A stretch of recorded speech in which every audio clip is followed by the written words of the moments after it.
வணக்கம் சொந்தங்களே. நம்ம லக்ஷ்மி அஷ்டதல ஹிருதய கமல ஃப்ரைடே பூஜா கோலம் எப்படி போடுறது அப்படின்னு சொல்லிட்டு பார்ப்போம். ரொம்ப ஈஸியாக ஒரு ஃபார்முலா யூஸ் பண்ணி நம்ம போடலாம். இது எந்த புள்ளியில் ஆரம்பிக்கிறோமோ அந்த புள்ளியிலேயே முடியும் இந்த கோலம். இதில் நிறைய வெரைட்டிஸ் இருக்குது. எந்த புள்ளியில் ஆரம்பிக்கிறோமோ அதே புள்ளியில் முடிகிற மாதிரி போடுறோம் இல்லையா, அதுதான் ஸ்பெஷல் இந்த கோலத்தை பொறுத்த வரைக்கும். நம்ம எப்படி போடுறதுங்கிறத இப்போ பார்க்கலாம். ஃபஸ்ட்டு கோலத்துக்கு நம்ம புள்ளி வச்சிடலாம். சென்டராக ஒரு புள்ளி வச்சு நம்ம அடையாளத்துக்கு அதை ரவுண்ட் பண்ணிக்கலாம்.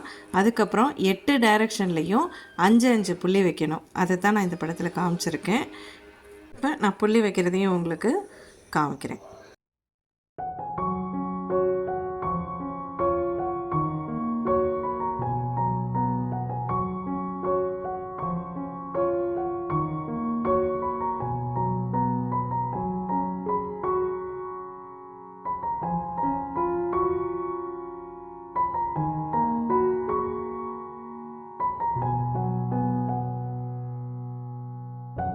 இப்போ நம்ம கோலம் போட ஆரம்பிக்கலாம்.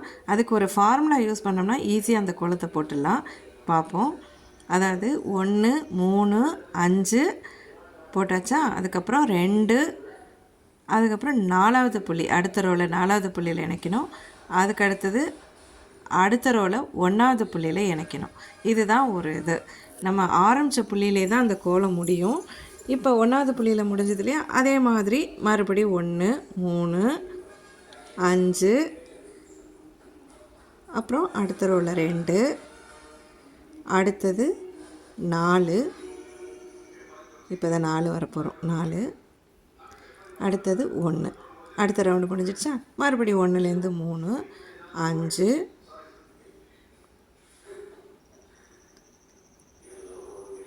2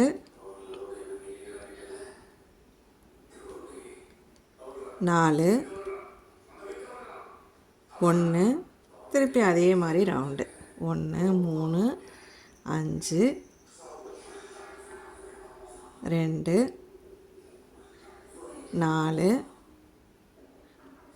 1. இப்போ நம்ம போடும்போது ரொம்ப கவனமாக இருக்கணும்.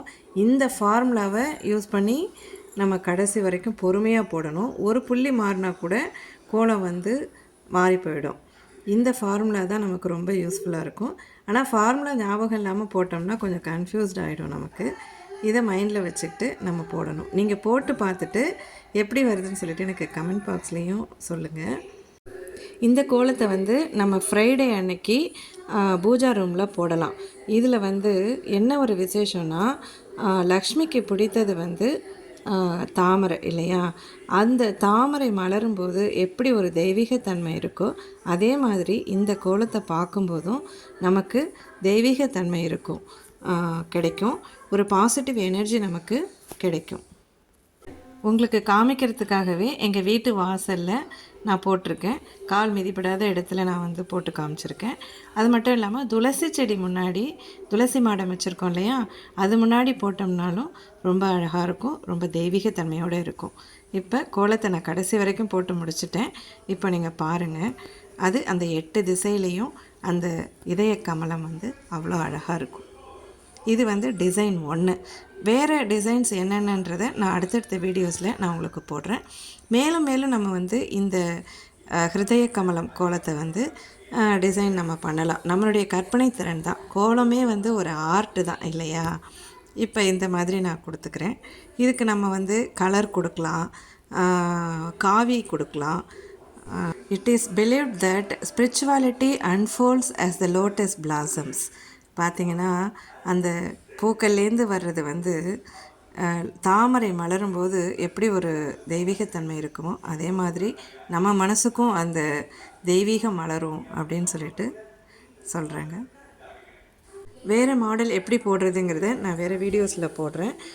இது மட்டும் இல்லாமல் நான் சிக்கு கோலம் எப்படி போடுறது, ரங்கோலி எப்படி போடுறது அப்படிங்கிறதையும் நான் வீடியோஸ் போட்டிருக்கேன். அதனுடைய ஐகான்ஸும் நான் இங்கே கொடுக்குறேன். ரங்கோலியை பொறுத்த வரைக்கும் ஒரு சின்னதாக ஒரு யூனிட் நம்ம போட கற்றுக்கிட்டோம்னா ஒரு மாவிலை தோரணம் மாதிரி பெரிய கோலம் எப்படி வாசலில் போடுறது, ஏதாவது ஃபங்க்ஷன் டைமில் நம்ம மாவிலை தோரணம் கோலம் வாசலில் போடலாம். அதாவது நம்ம நிலையில் கட்டுவோம், பூஜை ரூமில் கட்டுவோம். ஆனால் வாசலுக்கே ஒரு மாவிலை தோரணம் மாதிரி இந்த கோலத்தை நம்ம போடலாம். நான் எப்படி போடுறதுன்னு விரிவாக ஒரு வீடியோ போட்டிருக்கேன். அதை மேலே இருக்கிற ஐக்கானை கிளிக் பண்ணி நீங்கள் பார்த்துக்கலாம். சின்னதாக ஒரு பேசிக் யூனிட் பக்கத்தில் இருக்குது பாருங்கள். அதனால தான் அதையும் நான் போட்டு காமிச்சிருக்கேன். அது ஒன்று தெரிஞ்சுக்கிட்டாலே போதும், நம்ம பெரிய ரங்கோலி போடுற அளவுக்கு நம்ம டெவலப் ஆகிடலாம். அதே மாதிரி சிக்கு கோலமும் நம்ம வந்து தெருவை அடைச்சி பெருசாக போடலாம். மார்கழி மாதங்களில் சிக்கு கோலம் தெரியாதுன்னு நம்ம சொல்லாமல் அதுக்கும் ஒரு பேசிக் யூனிட் இருக்குது. 7 புள்ளியில் நம்ம வைக்கிறது. அதுவும் ஒரு வீடியோ நான் வந்து உங்களுக்கு போட்டிருக்கேன். அதோட ஐக்கானும் நான் வந்து இப்போது உங்களுக்கு மேலே கொடுத்துருக்கேன். அதை கிளிக் பண்ணி பார்த்தீங்கன்னா எப்படி போடுறதுங்கிறத நீங்கள் தெரிஞ்சுக்கலாம்.